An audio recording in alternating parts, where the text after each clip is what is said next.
Bom, boa tarde a todos, né? Estamos aí no inverno curitibano atípico, né? Vivem tendo que correr atrás de ar-condicionado, mas não tem problema. Importante a gente tentar avançar um pouco na nossa discussão acerca de astrologia. Então, como a Vivian falou, meu nome é Marcos, eu sou licenciado em História, tenho mestrado na área de Educação, sou membro do canal Realidade Fantástica, aqui o meu sócio no canal, o Jamil, também está presente conosco, né? Um canal dedicado à apresentação de temas ligados ao esoterismo, ao ocultismo, já há 7 anos praticamente, né, Jamil? E uma das minhas atividades, hoje eu diria minha principal atividade, é ser astrólogo.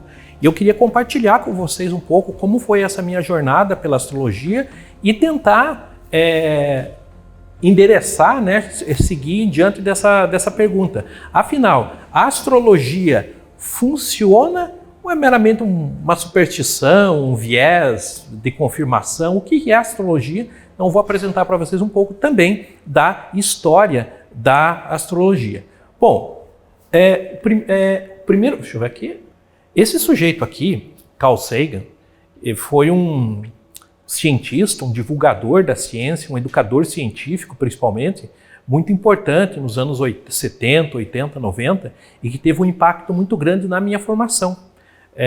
Nos anos 80, na TV passava a série Cosmos, que depois até teve uma nova edição com outro cientista, onde se apresentavam vários fundamentos científicos. Isso eu ficava maravilhado na época, muito bem produzida, música do Vangelis, né? E apresentava vários pontos relacionados à física, à astronomia. Ocorre que o Carl Sagan, ele era um inimigo praticamente da astrologia e todo tipo de sistema que ele considerava uma mistificação. Ele reclamava do baixo nível de educação científica nos Estados Unidos, né? Se a gente pensar no nosso sistema, é pior ainda. E a gente vê recentemente o quanto a falta de educação científica ela pesa na nossa sociedade, né? A falta de capacidade de julgar de forma racional, de forma abalizada o conhecimento científico. Isso é ruim para a nossa vida em sociedade. E uma das coisas que eu me defrontei quando eu comecei a estudar astrologia, ler sobre astrologia e tive minha primeira experiência em astrologia, foi o quanto o Carl Sagan era contra a astrologia. E num dos livros dele, chamado A Ciência como o Mundo Assombrado pelos Demônios, né? Que é um livro que ele fala sobre essa questão da formação científica, ele critica a astrologia. Ele diz o seguinte: também como isso, a astrologia poderia funcionar? Como poderia o surgimento de Marte, né, no momento do meu nascimento, afetar-me naquele momento ou agora? Eu nasci num quarto fechado, a luz de Marte não poderia entrar. A única influência de Marte que poderia me afetar era a sua gravidade. Mas a influência gravitacional do obstetra era muito maior do que a influência gravitacional de Marte naquele momento. Ou seja, como que Marte vai afetar a minha vida? Como que Plutão, que é uma rocha flutuando nos confins do sistema solar, vai poder descrever alguma coisa no meu mapa astrológico? Não faz sentido. E ele desenvolve esse raciocínio dizendo o quanto isso não tem cabimento. Só que, aí a gente vem no só que, né? O Carl Sagan, ele faz uma análise através de um viés e a astrologia ela parte de um princípio completamente diferente. E por incrível que pareça, a astrologia se aprende de forma empírica. E eu acho que de todos os sistemas ditos de oráculo, a astrologia foi que mais satisfez o meu espírito científico.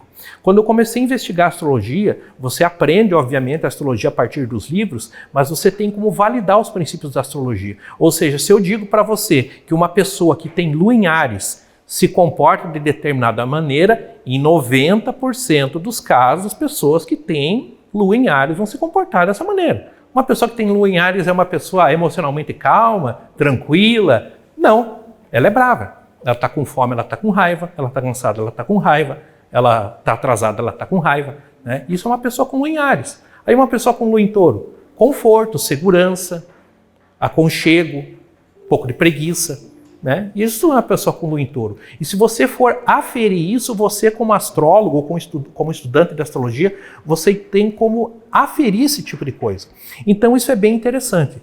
Antes da gente entrar um pouco da questão das funções astrológicas, a astrologia, praticamente todos os povos desenvolveram algum tipo de astrologia, né? Algum tipo de orientação baseada na visão dos astros. A gente vai ver isso. Mas não é só isso. A carga simbólica, a carga cultural, a carga religiosa que vem carregada na astrologia, ela é brutal e ela está fundamentando muito da nossa cultura. Eu costumo dizer o seguinte, que o esoterismo ocidental, ele é baseado em 4 pilares: na astrologia, na cabala, no hermetismo e na alquimia. Esses são os 4 pilares fundamentais do esoterismo ocidental. E mesmo pesquisadores com viés científico, como é o caso do Carl Jung, ele vai dizer o seguinte: a astrologia merece todo o reconhecimento da psicologia, sem restrições, porque a astrologia representa a soma de todo o conteúdo psicológico da antiguidade. Ou seja, os tipos humanos, a forma como as pessoas se expressam, como elas se comunicam, como elas interagem, como elas pensam, foi descrito de uma forma sensacional por meio da astrologia, e hoje a gente tem condições também de aproveitar esse tipo de conhecimento. Como que é praticada a astrologia atualmente? A primeira vez que eu tive contato com astrologia, digamos assim, como uma pessoa que queria consultar astrologia, eu tinha aproximadamente 14, 15 anos. Todo mundo conhece aquela astrologia de jornal, aquela astrologia da rádio. Olha, se você é escorpião, blá, blá, blá, isso não funciona. Isso não funciona. É uma mistificação, é uma simplificação brutal, não tem como dar certo. Geralmente quem faz isso ou faz de má fé ou porque chegou atrasado no jornal. Antigamente era assim, quem fazia astrologia, quem chegava atrasado no jornal, escreva. E as pessoas se identificam porque é um texto genérico. Teve um professor de uma universidade americana que ele falou o seguinte, isso a gente chama de viés cognitivo. Eu quero que vocês façam uma redação agora, eu vou coletar essa redação, vou fazer uma análise com base numa técnica que eu tenho e depois vou devolver um texto para vocês descrevendo a personalidade de cada um. E ele fez, só que ele devolveu um texto genérico. Você é uma pessoa que sente solidão, mas que não sei o quê, blá, blá, blá. E daí ele pediu para as pessoas darem uma nota para quanto por cento era preciso aquele texto. A maioria das pessoas diz que o texto era 85% preciso. Só que era o mesmo texto para todo mundo. Então, claro, se eu falo assim, olha, Jamil, você é uma pessoa que tem problemas financeiros. Todo mundo praticamente acha que tem problemas financeiros. Até pessoas que têm dinheiro. Então, existe um viés de confirmação. Porém, na minha experiência, eu fui percebendo que a astrologia ela tinha uma capacidade de ir além. Ela era mais ativa e mais descritiva, o que permitia inferir a realidade. O grande instrumento para análise astrológica é o mapa astrológico. O mapa astrológico é um diagrama que mostra a posição do céu a partir de um determinado ponto de vista, num determinado momento. Então, como era o céu de Curitiba no dia 15 de abril de 1986, às 15 horas e 30 minutos. Quem vai mostrar é esse diagrama aqui, que é um diagrama bidimensional que tenta mostrar a posição do céu naquele momento. Quando eu fui fazer o meu primeiro mapa astrológico, nosso amigo Jaime, né, astrólogo há muitos anos, ele ainda fazia o mapa manualmente, ou seja, ele consultava um livro chamado Tábua de Efemérides, que parece uma bíblia, assim, parece uma lista telefônica, para quem lembra disso, e ia transcrevendo a posição dos planetas, desenhando o mapa. Só para desenhar o mapa levava 1 hora e pouco. Hoje em dia a gente não faz mais assim. Você entra com os dados num programa de cálculo, geralmente um site, eu uso o site, mas uso mais um programa de cálculo, e automaticamente ele vai gerar. Agora, interpretar é que são elas. Ou seja, como que eu vou conseguir inferir alguma informação a partir desse mapa astrológico? E a questão é o seguinte, né? Como é possível inferir alguma coisa? Será que o mapa astrológico ele tem capacidade de descrever alguma coisa do indivíduo? Isso que a gente vai falar um pouco. Bom, para definir astrologia, é muito difícil definir alguma coisa tão vasta como astrologia. É alguma coisa que está ligada à cultura, à religião, às ciências, às artes, né, ligada à aventura humana. Praticamente todos os povos e culturas desenvolveram algum tipo de astrologia. É interessante que de todos os animais, praticamente o ser humano é um dos poucos que consegue olhar para cima, né, contemplar os astros, contemplar as estrelas. Então, a astrologia ela entra nesse processo do ser humano em busca de sentido, em busca da explicação das coisas. É uma luta da ordem contra o caos. No seguinte sentido, imaginem só que eu dou uma sequência numérica qualquer para vocês. 12, 71, 5, 715, 52, 901, eu pergunto, Jamil, qual é o próximo número? Sei. Se os números aparecem aleatoriamente ali, como que eu vou saber qual é o próximo número? Pode ser que tenha algum sentido ali, mas eu não estou percebendo. Agora, se eu apresentar uma outra sequência numérica, 3, 6, 9, 12, 15, 18, 21, qual que é o próximo número? Muito provavelmente. Exatamente. A gente identificou um padrão, está aumentando de 3 em 3. Não tem nenhuma lei do universo que diga que é 24. Mas muito provavelmente, porque eu detectei um padrão. A ciência deriva muito dos seus postulados assim. Você observa um padrão, você diz, todos os cisnes, você vê um cisne e é branco, outro cisne é branco, outro cisne é branco. Depois de observar, isso se chama indução. Depois de você perceber um determinado número de cisne branco, você generaliza e transforma em uma lei. Todos os cisnes são brancos. Isso vai funcionar, até aparecer um cisne negro, né? Mas é meio improvável que apareça, porque... E aí é a mesma coisa, ou seja, quando eu identifico alguma coisa que tem um padrão de comportamento, eu tento, o nosso sistema cognitivo tende a generalizar isso e estabelecer uma lei. Ou seja, não tem nada que prova que o próximo número é 24, mas é muito provável, é muito provável. Bom, dito isso, o que acontece? Vocês imaginem o ser humano primitivo, vivendo num mundo que é tudo contingente. Ele não sabe se vai comer amanhã, ele não sabe se vai ser atacado por uma tribo inimiga amanhã, por algum animal, etc. Mas uma coisa ele sabe, o sol vai nascer amanhã. E a lua tem um determinado movimento que parece que não muda nunca. Então, num mundo onde tudo é contingente, tem alguma coisa que não muda nunca, o movimento dos astros. É uma segurança, tanto que levava Aristóteles a dizer o seguinte: o mundo é composto pelos 4 elementos, terra, ar, fogo e água, porém o mundo superlunar, supralunar, o mundo da Lua, ele é formado por um outro elemento, o éter, que é eterno, que não muda nunca. Porque desde cedo o homem percebeu que parecia que tinha alguma coisa diferente entre o mundo terrestre e o mundo das estrelas.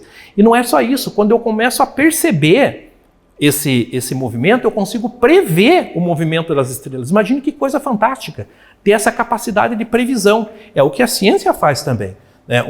Uma das causas do sucesso do conhecimento científico é a sua capacidade de previsão. Olha, eu vou colocar tantos joules de força em cima desse copo e ele vai se mover 1 centímetro. Quer ver? Eu calculo no quadro, vou fazer isso, mover 1 centímetro. A capacidade de prever é algo fantástico. E a astrologia ela vai entrar nesse campo. Agora, se eu associo um comportamento humano a um movimento de um astro, e eu consigo prever esse comportamento, é algo monumental. Então, várias civilizações, elas vão desenvolver desde cedo a observação sistemática dos astros. Aqui, por exemplo, alguns achados arqueológicos. Achados arqueológicos apontam para registros astrológicos com mais de 26 mil anos em várias partes do mundo. Então aqui, por exemplo, é uma retrogradação planetária. A pessoa foi observando o movimento do astro e registrou num osso. De qualquer maneira, os antigos perceberam relações entre eventos terrestres e eventos celestes. Assim, podemos dizer que a astrologia começou como um esforço consciente de medir e registrar as mudanças no céu e relacionar essas mudanças no céu com mudanças na Terra. Estações do ano, por exemplo. Então, uma coisa que a gente não faz mais, infelizmente, é observar o céu. Eu digo como humanos modernos que vivem nas cidades. As pessoas não reparam a posição onde o sol nasce, a duração do dia, o movimento das estrelas. Isso é uma coisa muito mais visível. E muitas estruturas, como é o caso de Stonehenge, por exemplo, e outros processos, foram construídos justamente para poder aferir esses movimentos. Eu mesmo já fiz essa experiência. Por exemplo, você vê que o sol nasce em determinada posição, mais ou menos no leste, porém no decorrer do ano ele vai nascendo um pouco mais para lá e um pouco mais para cá. Se você fincar uma estaca aqui, outra à frente e ir marcando, você consegue definir exatamente o momento que ele chega no máximo, no equinócio, e depois do solstício você tem ali um calendário feito com 2 palanques.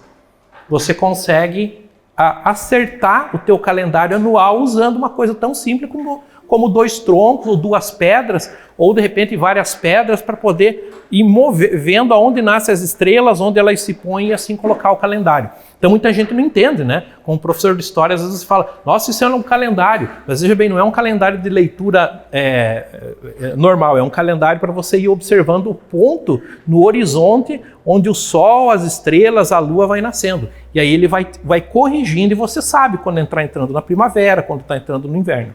Outro processo é a Revolução Agrícola, né? Os conhecimentos das estações do ano, eles passam a ser mais fundamentais para a sobrevivência. Quando o ser humano, ele gradualmente, ele passa a domesticar as plantas. Muita gente acha estranho, né? Como assim? Não é só os animais que foram domesticados? Não, as plantas também foram, né? O trigo, normalmente, ele é uma grama que cresce no meio do mato. Depois, pela seleção, o ser humano vai transformando ele numa cultura.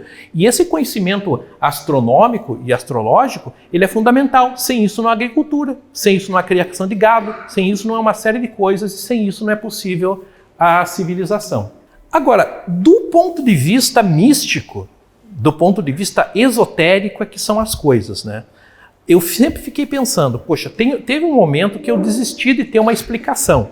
E geralmente nos cursos que eu dou, eu digo o seguinte, olha, esse curso é voltado para você interpretar o mapa astrológico. Assim, a gente não vai conseguir responder a pergunta de por que isso funciona. O fato é que funciona. Eu acho que é um critério de verdade. Mas a ideia que eu tenho é o seguinte, rebatendo o Carl Sagan. Eu não acho que seja o planeta Marte que manda uma energia lá do planeta, nem Saturno, nem Urano. É como se os planetas fossem ponteiros de um grande relógio cósmico. Quando você consegue ler esses ponteiros, esses ciclos e seguindo esse adágio hermético, que o que está em cima é como quem está embaixo, você consegue de uma forma relacionar ciclos humanos, mundiais, com ciclos cósmicos. E é assim que, através da leitura de um mapa astrológico, você consegue decifrar de uma certa maneira esses ciclos. Gente, eu estou falando muito, depois se alguém tiver uma pergunta, pode se manifestar, por favor, né, que eu vou mandando ver. Bom, em primeiro lugar, há uma história, há uma coerência, ou seja, a astrologia é um sistema estruturado de conhecimentos com elementos definidos e estáveis. Então, se você vai estudar astrologia, eu digo para você, olha, a pessoa que tem o signo de Leão no signo ascendente, ela é vaidosa. É uma pessoa que ela busca expressão, é uma pessoa que busca brilho. A aparência dela é uma aparência imponente. Você pega, por exemplo, uma mulher com ascendente em Leão, posições de Leão, ela não tem uma aparência michuruca. É uma pessoa joiada, uma pessoa com cabelão, né, com toda uma maquiagem, etc. Diferente se você pegar, por exemplo, uma pessoa com ascendente em Aquário, que já vai apresentar um perfil mais despojado, ou até esquisito muitas vezes. Se eu afirmo isso num livro, é interessante que no processo de investigação astrológica, à medida que você faz mapas astrológicos, você vai tendo a oportunidade de confirmar esse perfil, que vai se encaixar na maioria dos casos. Claro que existem outros elementos, mas é mais ou menos assim. Segundo, embora seja um dos ramos das artes ditas esotéricas que mais sofreu apropriações, de forma alguma fazem justiça à sua profundidade, e isso a gente cai no problema do horóscopo de jornal, de generalizar, não, porque todo mundo... Claro, eu digo assim, onde você tem o Sol no teu mapa astrológico, ali é o centro da tua personalidade. No fundo, você é aquilo. No fundo, você é aquilo. Porém, não é tão simples, porque existe uma série de camadas, né? É como se a gente fosse uma espécie de uma cebola, né? Que você vai tirando as camadas até chegar no núcleo. Então, a astrologia sofreu uma série de simplificações brutais durante o tempo. Também é uma das disciplinas mais abrangentes e práticas do campo esotérico. Porque o estudo da astrologia, ele tem aplicações muito, muito práticas. Tanto para se compreender como compreender os outros. Então, se você consegue dar alguns passos na interpretação do mapa astrológico, você consegue inferir uma quantidade muito grande de informações sobre si mesmo, sobre outra pessoa. Por exemplo, se você no mapa astrológico você consegue entender 3 posições, a posição do Sol, da Lua e do Ascendente, você já sabe exatamente com quem você está falando. Você sabe exatamente com quem você está falando. Antes de mais nada, a astrologia é um saber prático. Se aprende astrologia praticando astrologia e confirmando sua funcionalidade empiricamente. Eu sempre digo, se você vai... isso não é só astrologia, é praticamente tudo, né? Então, se você acha que vai aprender inglês, desculpe quem é dono de cursinho aí, indo 2 vezes por semana num cursinho, você não vai aprender inglês. Sinto muito. Não vai acontecer. Astrologia é a mesma coisa. Se você ler 1, 2 livros, você não vai aprender astrologia. Você vai aprender se você praticar astrologia. Isso, lendo o mapa, olhando a pessoa, conversando, fazendo, aí você consegue avançar. Bom, do que é composto um mapa astrológico? Uma vez que eu calculo o mapa, esse é um exemplo de um mapa, por acaso, inclusive, esse é o meu mapa. Então veja, aqui nós temos os planetas, temos os signos, tem uma série de símbolos ali que representam a posição do céu naquele movimento, naquele mapa. Primeira coisa que nós temos no mapa astrológico são os signos, que são as constelações, são 12, né? Começando com Áries, Touro, Gêmeos, Câncer, Câncer, Leão, Virgem, Libra, Escorpião, Sagitário, Capricórnio, Aquário e Peixes. Representam tipos ideais de pessoas. Tipos ideais no seguinte sentido, não existe ninguém que seja totalmente escorpiano, mas às vezes você vai fazer um mapa astrológico, você vê que a pessoa é 70% escorpiana, que ela é 80% canceriana, que ela é 65% aquariana. Você consegue ver que ela manifesta muitas vezes muitas das qualidades que são atribuídas àquele signo. Que, como eu falei, são 12, existe às vezes uma polêmica, alguns dizem, não, mas são 13, porque isso é uma questão técnica, mas é um grupo de signos de terra, ar, fogo e água. Também isso a gente vê no mapa. Quando você faz um mapa astrológico, você vê qual é o elemento que predomina no mapa. Será que a pessoa tem bastante fogo? Será que ela tem bastante terra? Será que ela tem bastante ar? Por exemplo, uma pessoa com muita terra no mapa. Pessoas conservadoras, pessoas fazedoras das coisas, do ponto de vista de saúde, podem ter assim, doença de velho muito precocemente, né? Eu que tenho bastante terra no meu mapa astrológico, então já sente o joelho, problema de audição, problema de vista, doença de velho, né? Se uma pessoa tem muito ar no mapa astrológico, mais questões relacionadas ao sistema nervoso. Se uma pessoa tem muito fogo, infecções, febres, né? Problemas circulatórios, e a atitude da pessoa também. Professor, isso que tem muita água. A água está ligada à questão do sentimento. Então imagine, os signos de água são Câncer, Peixes e Escorpião. Se uma pessoa tem muita ênfase no signo de água, ela vai manifestar emocionalmente de uma forma um tanto exacerbada, né? Então ela manifesta a emoção de uma forma, e geralmente as questões de saúde estão muito ligadas aos fatores emocionais. A disposição dos elementos no mapa astrológico ele tem uma relação muito especial com a questão da saúde da pessoa. Os planetas, eles representam meio que faculdades da alma. Então o Sol é o centro da nossa personalidade.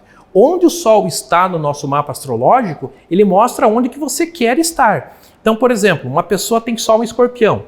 É a característica, digamos ali, vai pontuar no signo de Escorpião, já tem uma questão. Mas digamos que o Sol está na 4ª casa astrológica. É a casa da intimidade, do lar, é a casa do aconchego, aonde que a pessoa quer estar, aonde que ela tem a sua máxima energia? No lar. É bom para imóveis também. A 4ª casa astrológica descreve lidar com imóveis. Quem tem Sol na casa 4 talvez possa fazer bons negócios aí com apartamentos, terrenos, essas coisas.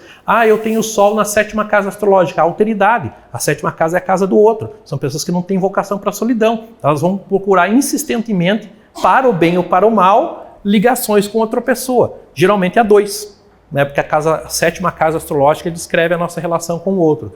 E assim sucessivamente. A Lua é o eixo emocional do nosso mapa. A Lua revela como a gente modula as emoções. Então, por mais que eu seja, digamos assim, uma pessoa que tem Sol em Capricórnio, Capricórnio é um signo invernal. Ele é signo de entrada do inverno no hemisfério norte. Então, por isso que ele é associado ao pessimismo, à contenção, a ser uma coisa mais espartana. Mas digamos que a Lua está em Touro. Já emocionalmente a pessoa busca uma coisa diferente. Uma Lua em Áries, é diferente, a pessoa é mais afoita, ela é mais nervosa. Uma lua em Câncer, que ela está no seu máximo, na emoção ao máximo. Então, é o eixo emocional. E também vai mostrar onde a gente tem altos e baixos na nossa vida. Por exemplo, se você tem uma lua na casa 10, raramente essa pessoa vai ter uma única profissão durante a vida. Ela vai ter uma série de oscilações em carreira durante a vida. E os demais planetas, né? Mercúrio representa a nossa mente racional, como eu falo, como eu escrevo, como eu aprendo, como eu me comunico, né? Então, um Mercúrio bem colocado no mapa revela boa capacidade de comunicação, de aprendizagem, de leitura. Um Mercúrio aflito, como a gente diz, pode revelar problemas de comunicação. Por exemplo, Mercúrio com Saturno junto. Saturno é medo, culpa, baixa autoestima. Essa pessoa não tem uma comunicação muito brilhante. Porém, tem uma comunicação com autoridade, porque Saturno representa a autoridade. Então, quando ela fala, embora ela tenha baixa autoestima, os outros tendem a levar a sério o que ela fala. O Mercúrio retrógrado, por exemplo, né, que a retrogradação é uma ilusão de ótica, na verdade. Todos os planetas giram por um lado só. Só que como a gente faz observação a partir da Terra, tem um momento na trajetória do planeta que ele dá uma voltada. E essa voltada é a retrogradação. Quando o Mercúrio está retrógrado no mapa, o processo de aprendizagem da pessoa é um pouco diferente, um pouco peculiar. Por exemplo, você vai ensinar uma pessoa que tem Mercúrio retrógrado a dirigir, pisa na embreagem, ela tem que entender o que ela está fazendo, senão ela não consegue prosseguir. É uma forma diferente de pensar. Vênus é o conforto, é o luxo, é saber aproveitar as coisas boas da vida. Então uma pessoa, o amor, né, o amor romântico. A parte sexual, propriamente dito, é mais Marte, mas o amor romântico é Vênus. Então, um Vênus bem colocado no mapa, a pessoa tem boas relações, romances, gosta das coisas boas, né? Touro, por exemplo. Touro é o signo mais sensorial, mais sensual que tem. Ele rege, inclusive, a garganta, por pessoas que têm Vênus em Touro. Vênus representa o nosso encantamento. Como a nossa likability. Você tem Vênus em Touro, o que acontece? Boa voz. Voz bonita, agradável, discurso bonito, que é o Vênus. Agora, por exemplo, o Vênus está mal feito, a pessoa já tem uma capacidade mais limitada de amar, de ser amado, de gostar, de aproveitar os prazeres. É uma coisa. No mapa da mulher, Vênus representa o ego feminino, o que aquela mulher entende que é ser mulher. Então, por exemplo, se a mulher tem, um Vênus em Escorpião, ela pode ser um outro signo, mas a sensualidade dela, ela expressa de forma escorpiana. É uma coisa diferente. Então, a Lua também representa as mulheres no mapa astrológico. Isso é uma coisa interessante. A mãe e as mulheres em geral. Por exemplo, se um homem tem a Lua na casa 2, que é a casa do dinheiro, da onde vem o dinheiro desse homem? De coisas femininas, talvez da mãe ou eventualmente de um casamento. Então, é um elemento de ganho material. Como no caso da mulher é Marte, agora que é o próximo planeta. Marte representa a força. Pode falar, Jamil. Aquele exemplo do Roberto Carlos. Sim, exatamente. O Jamil lembrou bem. Vênus no nosso mapa mostra como a gente é amado e o charme que a gente projeta. Tem um amigo nosso, inclusive, que gosta muito de analisar mapas de pessoas famosas. Eu gosto também, porque a gente aprende bastante. E vendo o mapa do Roberto Carlos, por exemplo, ele tem o Vênus em cima do Sol, no mesmo grau. Isso é raro. Então não adianta, é o rei. Se ele vendesse pamonha em Cachoeira do Itapemirim, é o rei da pamonha. Não adianta. A pessoa ele tem um charme, porque o Sol é a tua expressão. Vênus está em cima, é charme. Não adianta. Como a casa 1, por exemplo, que é essa região do mapa astrológico,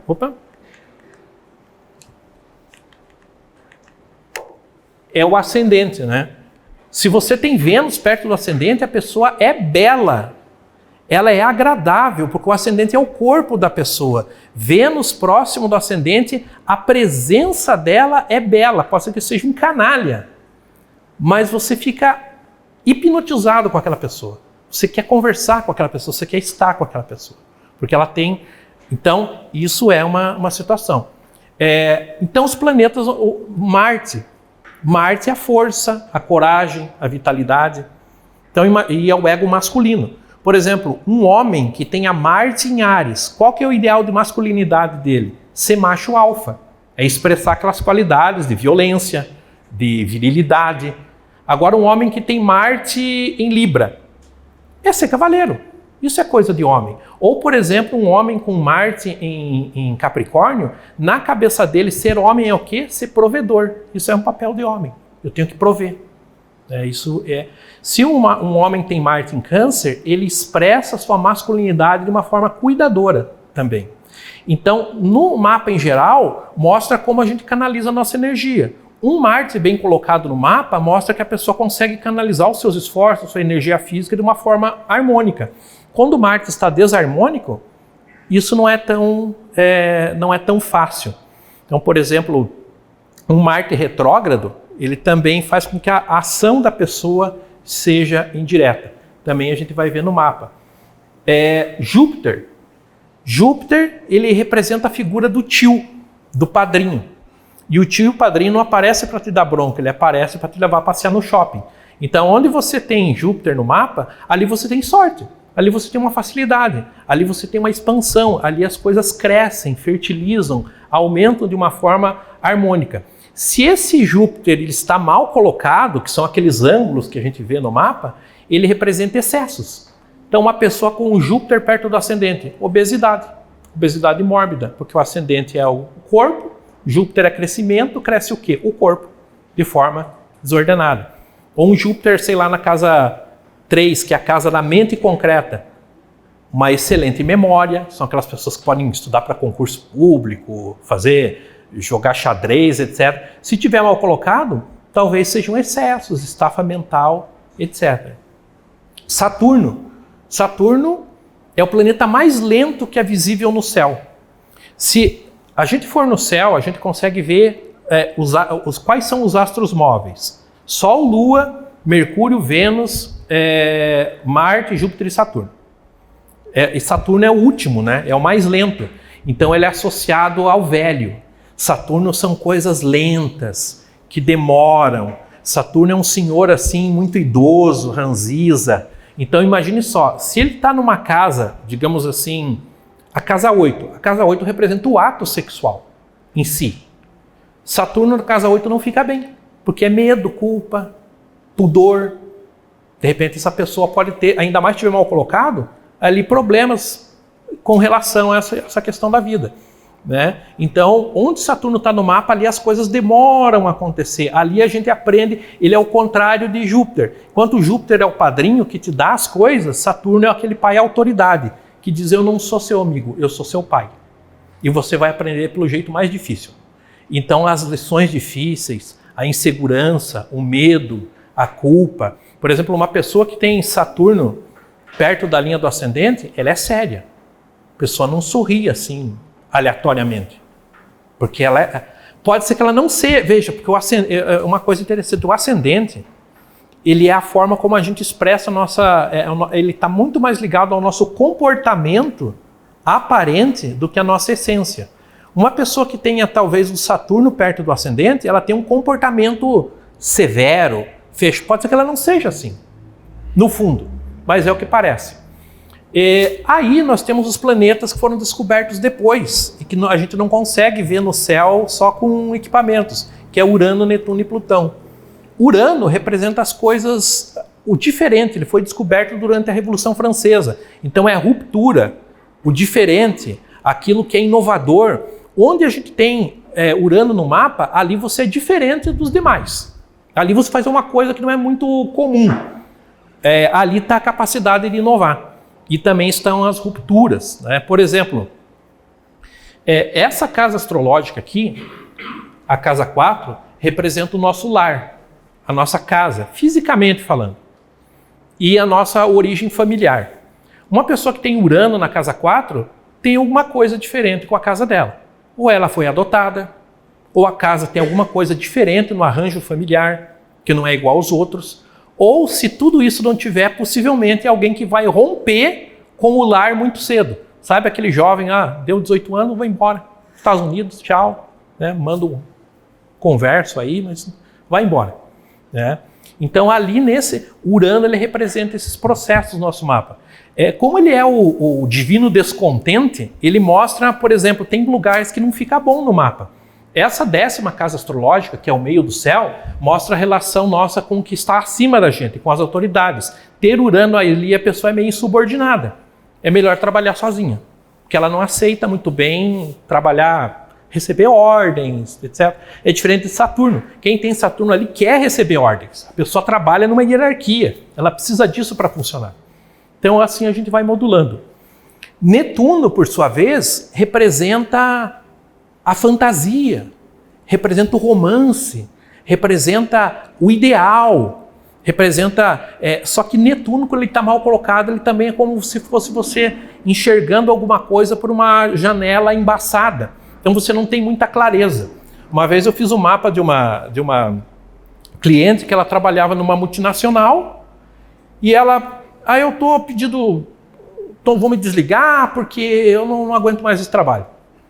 E o que você vai fazer? Vou ser terapeuta holística. Tá bom.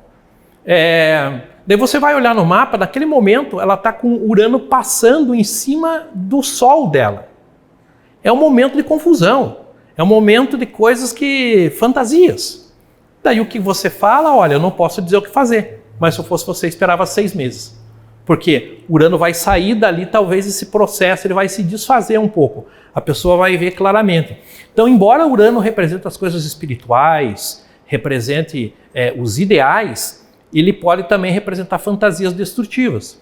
Por exemplo, em história, a gente costuma dizer que um dos maiores movimentos românticos recentes da história foi o nazismo. Ele queria voltar a uma idade romântica. Qual que é o mundo nazista? É o mundo da vilinha germânica, com a menina loirinha e o pai chegando da roça. E tudo que estragar esse mundo eu mato e destruo.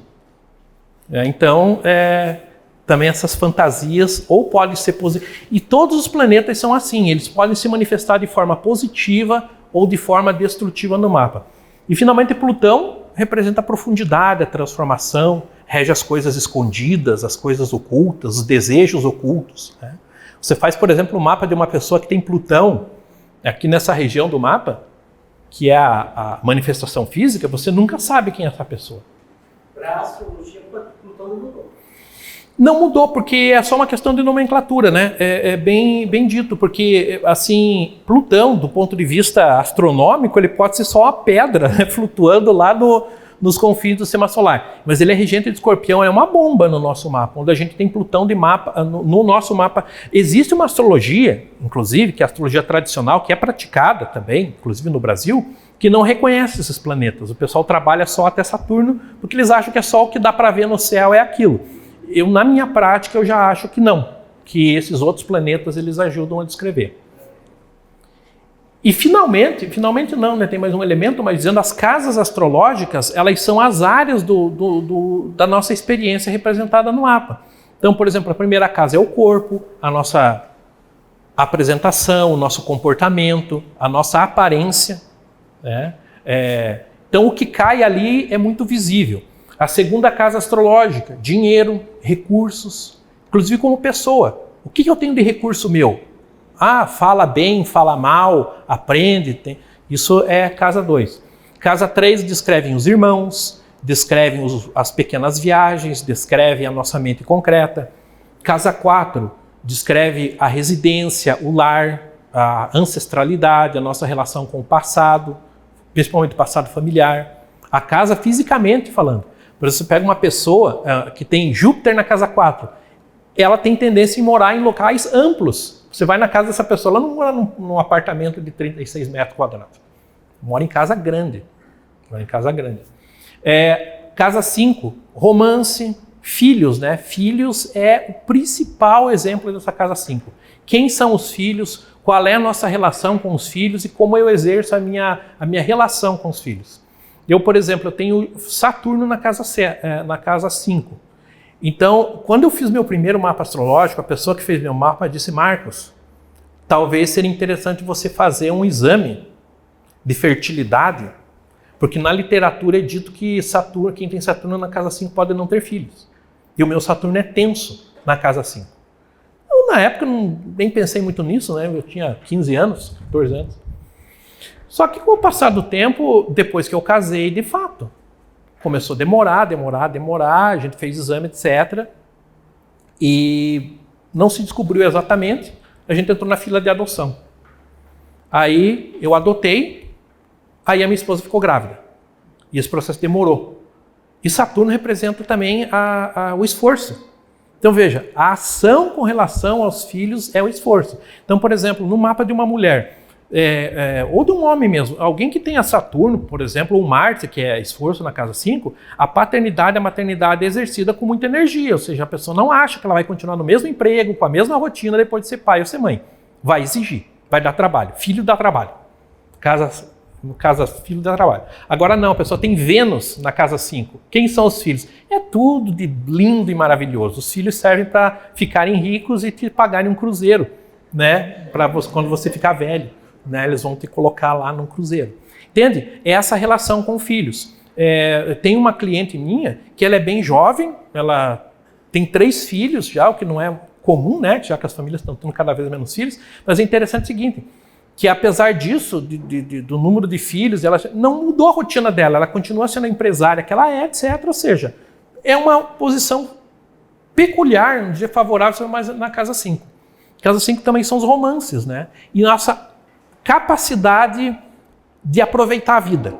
Saturno não fica bem aí também, porque Saturno, como eu falei, é um senhor muito conservador e ali a casa 5 é um lugar que está tendo uma festa. Grito, bebida. E daí o Saturno ele tá mal ali, né? Um cara que gosta de Mozart, que gosta de Debussy, tá tocando heavy metal ali naquela casa. Ele não fica bem. Então eu com Saturno na casa 5, eu sempre tive uma atitude meio espartana em relação a aproveitar as coisas, né? E eu me orgulhava disso. Eu achava que era certo, né? Depois eu vi que é caso de terapia, não é certo. Era um problema mesmo, né? De recriminar os outros, né? Muita festa, né? E não era assim, né? Mas é uma forma de reagir. A casa 6, por exemplo, já é a rotina. Como que eu enfrento o dia a dia, a luta diária? Levanto, eu sou produtivo. Tem gente que parece que o dia tem 72 horas para a pessoa. Você fica com vergonha quando a pessoa, né? Eu vou levar minha filha para o colégio cedo, você passa ali 6 horas da manhã, já tem gente na academia. Noite, né? Noite, gente andando, né? Jada e gente andando na rua, fazendo exercício. Se Deus que abençoe, eu tenho vontade de voltar para casa e voltar a dormir mais um pouco, né? Mas isso é uma casa 6 boa, ou seja, a pessoa é produtiva, ação. Por exemplo, uma pessoa que tem Sol na casa 6, ela vai morrer em pé. Essa pessoa ela não perde a autonomia. É extremamente improvável que essa pessoa fique acamada, anos com uma doença, tem que trocar fralda. Isso não vai acontecer. Cadê o vô? Vou lá no fundo do quintal, já morreu. E morreu fazendo qualquer coisa, né? Da mesma forma, posições tensas na casa 6, você manda no centro da cidade a pessoa comprar um negócio, a pessoa some, né? Volta amanhã, se perde, né? Tem que ir atrás, né? Não funciona as coisas, não sabe chamar um Uber, nada, né? Casa 6 mal feita. Então, também representa a nossa saúde física. A casa 7 representa o outro. A casa 1 é porque aqui é tudo como se fosse um yin e um yang, né? Então, a casa 1 sou eu, a casa 7 é o outro. A 2, minha relação com uma pessoa de cada vez. Então, é a casa do casamento. É como que eu relaciono... Não só, mas se você é um profissional, por exemplo, um dentista, também é teu cliente, porque eu atendo uma boca de cada vez, né? Então, é uma boca de cada vez, né? Um professor, por exemplo, já tem um relacionamento mais coletivo. Então, essas posições, por exemplo, o Netuno, mal colocado na casa 6. Netuno, ilusão, mentira. Casa 7, essa pessoa tem tendência em ser enganada. Eu já não tomaria um sócio nesse caso. Mais frequentemente que ela se engane. Idealiza, né? A pessoa tem Netuno na casa 7, idealiza. É o príncipe encantado, é a princesa. Isso não acontece, né? E aí... Ou, ao contrário, pode ter boas posições e ter muitas coisas boas com relação a casamento. Casa 8, morte, pode falar.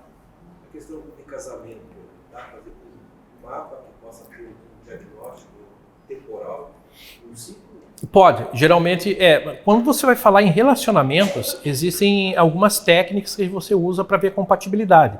Uma é chamada sinastria. Você vai ver a compatibilidade de áreas da vida. Por exemplo, às vezes é comum, sei lá, um casal que eles sejam excelentes como par romântico, mas sejam terríveis para trabalhar junto. Pode trabalhar juntos, não podem ser sócios. Tem o contrário. Às vezes você vê que a casa do trabalho e a casa do romance estão bem no mapa. Ou seja, é um casal que além de terem uma boa relação de casamento, de criar filhos, etc., ainda podem ser sócios em algum negócio. Então, você vai ver, isso pode ser feito entre marido e mulher, filho, né? Por exemplo, vou tomar meu filho, quero que meu filho seja sócio lá na minha imobiliária. Vamos ver aqui. Não dá certo. Quando ele vai mexer com quando ele vai mexer com o dinheiro do outro, é bom. Quando ele vai mexer com o teu dinheiro, não é bom. Então, existem essas situações. Agora a gente vai pensar, mas por que é assim? Gente,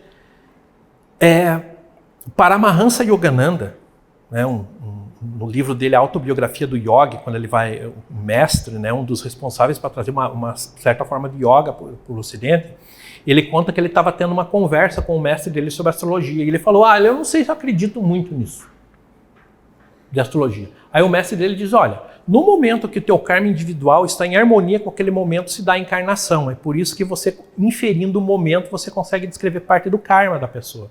É um pouco do que eu acredito. Eu acredito que o mapa astrológico é um mapa do karma. Então ele mostra situações que você e o jeito que você é. Pode ser que você não... também acho que a gente tem um certo livre-arbítrio, né? Mas que possivelmente você vai passar com uma situação assim, é muito provável. Primeiro, eu tenho 50 anos, então é bem diferente fazer o meu mapa de quando eu tinha 15. Porque muita coisa já aconteceu. Eles já são aprendizados da própria vida. Eu, por exemplo, é a mesma coisa. É absurdamente tímido, e com o passar do tempo melhorou. Tem coisas que eu me esforço bastante ainda, não que eu fique 100% confortável, porque é a minha natureza. Mas você vai aprendendo. E nessa questão do mapa, existe um fator interessante que não é planeta, mas a gente chama de nódo lunar. O nódo lunar é essa ferradurinha aqui. Ele sempre vem em par. O nódo sul, que é chamado de cauda do dragão, e o nódo norte, que é chamado de cabeça do dragão. Eles representam pontos de cálculo da órbita da Lua. O nódo sul, veja, é bom que se diga, nem todo astrólogo acredita em reencarnação. Eu acredito. Eu acho que o mapa não dá para dar certos detalhes. Você nasceu em 1700... Eu acho que essa informação não está no mapa. Se algum astrólogo fala, talvez ele seja vidente. Aí já não sei. Né? Mas assim nós podemos especular. E o nódo sul, ele diz a tradição que ele mostra de onde a gente veio. A nossa encarnação passada. O que era mais normal, o ambiente, a circunstância, o tipo de coisa que eu conheço melhor. Então, por exemplo, uma pessoa tem um nódo lunar sul na casa 2. O que é familiar para ela? Possivelmente uma pessoa que não teve muita vida pública. Ela ficou aonde? No lar. É uma pessoa do lar. Isso que é normal para ela, é o refúgio dela, ela vai tentar ficar ali durante a vida, porque é a zona de conforto. O nódo norte representa o ponto de crescimento. Se o nódo sul está na 4, que é o lar, automaticamente o outro que está a 180 graus está na 10, que é o público. Ou seja, onde que essa pessoa vai ter maior crescimento? Quando ela sair do casulo. Né? Quando ela for as pessoas conversar. E pode ser o contrário. Uma pessoa pode ter um nódo sul na casa 10. Para ela é normal chegar, falar aqui com vocês, etc. Ela já sabia fazer isso. O que ela não sabe fazer é levar uma vida doméstica. Talvez a isso ela tenha que aprender. Então esse processo, ele vai indo durante a vida. Por isso que eu digo, quando você faz um mapa de um bebê, tudo está para acontecer. Mas você consegue inferir áreas da vida. Por exemplo, ali falando, né? Aquela casa 8 é a casa dos mistérios. Ali está a morte, ali está o sexo e as coisas escondidas, as coisas cabeludas, ali, todos os assuntos que são tabu. Você pega uma pessoa com muita posição na casa 8, o que essa pessoa sabe fazer? Lidar com isso. Policial. Morreu um, tem que tirar o cara que está enforcado lá. Alguém tem que fazer isso. Essa pessoa ela sabe fazer isso. Ela foi feita para isso. Uma pessoa com Plutão na casa 8 pode ter um conhecimento, né, profundo sobre a astrologia. O meu caso, que esse mapa ali, inclusive, é o meu, né? Eu tenho Plutão na casa 8. Então, o que acontece? Primeiro que Plutão é um pouco de compulsão. Casa 8 é uma casa dos mistérios. Então, é um pouco de toque, né? Que você tem, porque você fica meio encanado com esse fenômeno da morte. É uma coisa que você pensa direto. É uma coisa que é importante, não é uma coisa que você fala com a pessoa, né? A gente, né, que gosta de misticismo, às vezes você vai falar com uma pessoa com um problema, né? A pessoa, não, eu nunca pensei nisso aí, nunca pensei nisso, o que vem depois que morre, nunca pensei. Como que não? Isso é o mais importante para mim, né? Que tem o Plutão na casa 8. É importante, tem que saber o que vem depois da morte, como que é isso. Então, o interesse por essas coisas, por exemplo, você pega uma pessoa, eu fiz um mapa de uma médica, inclusive uma das profissões que eu mais faço um mapa é médico, não sei porquê, mas assim, uma médica legista, tudo na casa 8. O negócio dela é mexer com cadáver, exumação. Não, mas é legal isso aí, nossa, mas é uma coisa complicada. Não é complicado, é legal. É legal, eu gosto. O corpo humano é legal, mesmo decomposto. Então, isso é casa 8, né? A casa 9 é a casa da nossa mente superior. Ah, sim, a casa 8 é o dinheiro dos outros. Veja que interessante. Enquanto a casa 2 de um lado é o meu dinheiro, a casa 8 é a casa do dinheiro dos outros. Então, pessoas com boas posições na casa 8 são boas para girar dinheiro dos outros. Mexer com fundos, ganhar por comissão. Não, eu vendo lá para você o carro, você me dá 10%, lá me dá, o cara ganha 10%. Né? Então, é coisa assim. A casa 9 já é a mente superior. Essa casa 3, ela representa a nossa mente concreta, como que eu aprendo do ponto de vista mais cognitivo mesmo. A casa 9 é a religião, a ciência, a arte, a lei. Então, muitas posições na casa 9 são advogados, juristas, pessoas que frequentam o ambiente acadêmico, né? Pessoas que investem na carreira acadêmica, as viagens longas. Né? A casa 3 são as viagens, o deslocamento curto. Né? Alguns já aconteceu, a pessoa vai vendo aqui, eu já me enrosco nesse negócio aqui. Né? Esse é um mau deslocamento. Né? Então, mas que é marca na casa 5, eu tenho esse problema. Cai, tropeça, vira o pé, né? Dá topada com o dedo 2 horas da manhã. Né? Esse tipo de coisa. A casa 9 não, é viagem para o exterior, são as coisas estrangeiras. Então é interesse por línguas estrangeiras. Por exemplo, uma pessoa com Vênus na casa 9, muito provavelmente vai casar com um estrangeiro.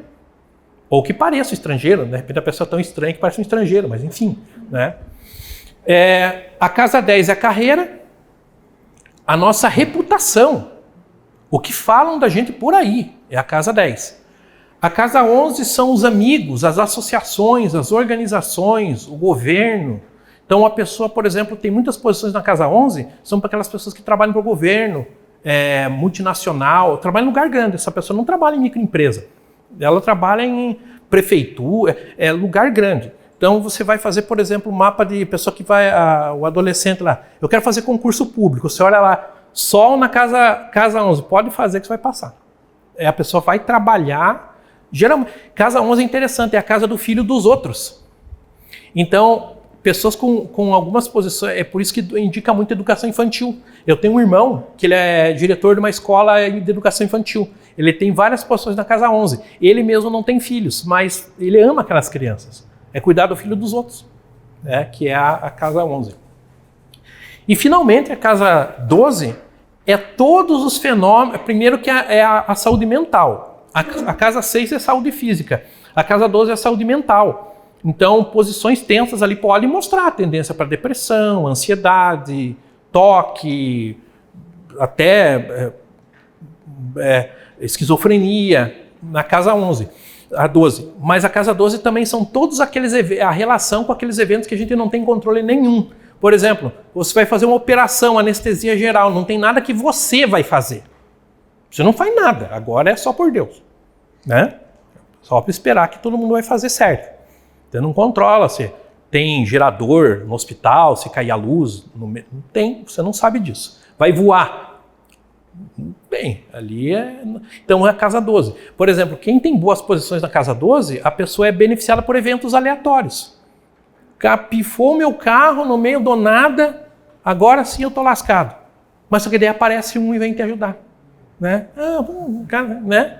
Como ao contrário, às vezes uma pessoa ali ela fica à mercê de fenômenos que ela não controla. Eu marco que eu vou abrir o meu negócio, mas daí a guerra da Ucrânia, né? Não tem nada a ver com isso. Me afeta, porque são fatores que eu não tenho controle. Claro que isso é uma caricatura, gente. Pode falar. Com relação a esse posicionamento da carga 12, que são os relacionamentos de eventos não controlados, eu tenho a lua na casa 12 e desde que eu me conheço por gente, eu sonho sistematicamente, todas as noites, num lugar que é uma vida paralela. Então eu vou para lá, eu tenho minhas atividades lá, eu encontro as pessoas lá, desenvolvendo trabalhos lá, todas as noites. Eu sonho exatamente com isso. E é uma lua na casa de Creations. E você veja, essa casa 12, ela está muito ligada ao mundo onírico, o mundo dos sonhos. Eu tenho Júpiter na casa 12. Toda noite é sonho, assim, não, tem gente que fala assim, não, eu não sonho. Interessante, né? Porque toda noite eu tenho 4, 5 sonhos, é muita atividade onírica. Então isso é a casa 12. Outra coisa que é uma casa de reclusão. Então o que acontece? Hoje as crianças estão nascendo ali por 7 e pouco da manhã. Porque marcam a cirurgia, o parto, sei lá. Dá sol na casa 12. Sol na casa 12 a pessoa não sai do quarto. Que piora mais ainda os adolescentes, que já não pegam do celular, pior. Porque a casa 12 é uma casa de reclusão. Veja que a casa 6 é eu no mundo, andando por aí. Se uma pessoa tem muita coisa na casa 12, ela tem uma certa tendência para reclusão, né? Então, quando você vai fazer a revolução solar, que é o mapa do ano, se naquele ano o teu sol está na casa 12, ninguém lembra de você naquele ano. Conhece uma pessoa, o astrólogo? Não sei quem, não lembra, né? A pessoa está fora de circulação. É ruim para a saúde, vamos dizer que você marcou de fazer uma cirurgia. Daí você vai olhar no teu mapa, o teu sol está na casa 12, você vai sair de circulação. Talvez por muito tempo, né? Então, talvez só dê para ver lá no outro mapa, né? Para frente. Então, essas são coisas, assim, é claro que esse que eu estou falando para vocês é o mapa natal, que é o mapa do nascimento. Existe o mapa por trânsito, que é um dos planetas que estão agora. Quando morreu o Domingos Montagnier, aquele ator que estava fazendo o Velho Chico, ele morreu afogado no Rio São Francisco. O interessante é o seguinte, a casa 8 é a casa da morte. Então ali também dá pistas, assim, você pode morrer do quê? Eu digo assim, não vá procurando muito isso, mas são as coisas que se der errado, dão muito errado. E Netuno é água. E Netuno na casa 8, a água dá muito errado. Então se eu tiver Netuno na casa 8, eu não entraria assim sozinho em piscina, né? Você tem que tomar cuidado. Netuno são drogas também, então às vezes a pessoa pode ser alérgica a alguma coisa. E daí, quando ele morreu, o Netuno dele, por trânsito, estava passando na frente do ascendente, que é o corpo. Ou seja, trouxe o assunto, casa 8, morte, para frente do corpo dele, no caso, água. Marte, por exemplo, é sangue e aço. O Kennedy, né, que eu e o Jaime, né, o mapa do Kennedy, será que tinha que morrer, né, e coisa e tal. Marte na casa 8, é morte que sai sangue. Só que aí, claro, depende de outros fatores, né? Então, gente, isso são alguns elementos do mapa. E os aspectos são os ângulos que os planetas formam entre si. Então, até para não... do ponto de vista técnico, essa interpretação, eu sempre digo o seguinte, ela começa de uma forma bem tímida. Eu ia anotando na folha. Sol em Escorpião. Só que é aquela coisa, o todo ele é mais que a soma das partes, né? Então, com o passar do tempo, que você começa a aprender um pouco da questão. Para voltar no nosso no assunto final, no assunto inicial, se a astrologia funciona, eu posso dizer o seguinte, a gente não tem como validar, embora existam estudos, até estatísticos a respeito da astrologia. De todo o material que eu tenho, os estudos estatísticos que foram feitos acima da astrologia, eles dão muita conta de que a questão da profissão, por exemplo, é uma das coisas que a astrologia mais acerta, estatisticamente falando. Mas eu vejo mais como um processo, como uma arte, porque o mapa astrológico, veja, hoje em dia, até com a inteligência artificial, mas desde que tem o computador, tem muito mapa automatizado, que é aquele que você compra lá, daí vem lá um relatório. E acerta algumas coisas, porque é o que está nos livros, né? Sol em Escorpião, lá. Sol na casa 3, tal. Só que muito da interpretação do mapa, ele é feito pelo diálogo, e você vai conversando com a pessoa que você consegue inferir certas questões que de outra maneira. Por exemplo, recentemente eu estava conversando com uma cliente e ela fez direito, estava atuando como advogada, mas realmente não estava satisfeita, estava pensando em fazer alguma outra coisa. Aí você vai conversando, etc. Daí ela falou, minha mãe tem uma imobiliária. Interessante, ela tem Júpiter na casa 4. Júpiter na casa 4 é sorte com imóveis. Quem tem Júpiter na casa 4 compra um terreno, o terreno valoriza, né? Eu falei, você já experimentou trabalhar? Eu já estava pensando em trabalhar um meio expediente com a minha mãe, né? Um tempo depois eu falei com ela, isso prosperou, funcionou, né? Então veja, poderia não funcionar com outros fatores. Por exemplo, se a nossa lua está tensa no mapa, pode representar um conflito com as mulheres em geral, mas com a mãe em particular. Como o sol tenso no mapa pode mostrar um conflito com o pai, com a figura paterna. Quem tem, por exemplo, e aí pelos ângulos, o sol de um lado e a lua do outro, geralmente, ao olhar daquela criança, os pais e a mãe não se davam bem. E isso marcou a vida. Por quê? O sol que representa o pai e a lua que representa a mãe estão assim, divorciados no mapa. Então, existe uma série de possibilidades de interpretação e eu assim, acabei elegendo, digamos assim, a astrologia por essa capacidade descritiva. Se eu tivesse feito 5, 10, 15 mapas e não desse nada certo, eu teria abandonado. Mas é o contrário, né? Quanto mais você faz e mais prática você tem, você consegue realmente perceber que as coisas funcionam assim. E que você consegue ter essa capacidade descritiva. Como eu falei, tem muitas coisas que a gente não tem efetivamente uma resposta dentro da astrologia. Primeiro que, claro, o mapa não é um território. Uma pessoa é muito mais do que um mapa astrológico. Mas são informações interessantes. São informações assim que talvez de outra forma consegui-las, até para a própria pessoa como elemento de reflexão, seria complicado. E tem vários fatores que a gente não tem resposta, mas que é uma ferramenta efetiva, né? Agora, claro, como é uma disciplina muito ampla, tem gente que vai combinando com uma série de outras práticas, né? Aí pode estar aberta a todo tipo de, como eu falei, de repente a pessoa é vidente, né? Ela faz junto com runas, faz junto com... Eu não sei, né? Não faço porque eu não sei, né? Mas, no caso da astrologia, eu acho que é uma ferramenta bem interessante. Até em termos de criança, né? Isso foi uma outra incentivo para a astrologia. Como, né, eu também era pai adotivo, etc., né? Criança não tem manual de instrução, mas tem mapa astrológico que ajuda um pouco, né? Ajuda um pouco você entender como que pensa. Por exemplo, no caso do meu filho, o Christopher, que é adotivo, ele tem Urano na casa 4 do mapa, que é a casa do lar. Ou seja, o lar é diferente. Por quê? Pela adoção, enfim, uma série de fatores. Então, pessoal, né? Finalizando, né? Claro, aberto aí as perguntas, né? Eu queria trazer essas informações para vocês, né? Dando um pouco de um en passant do que pode trazer um mapa astrológico, né? Fico à disposição, né? Aqui está meu telefone, né? Se alguém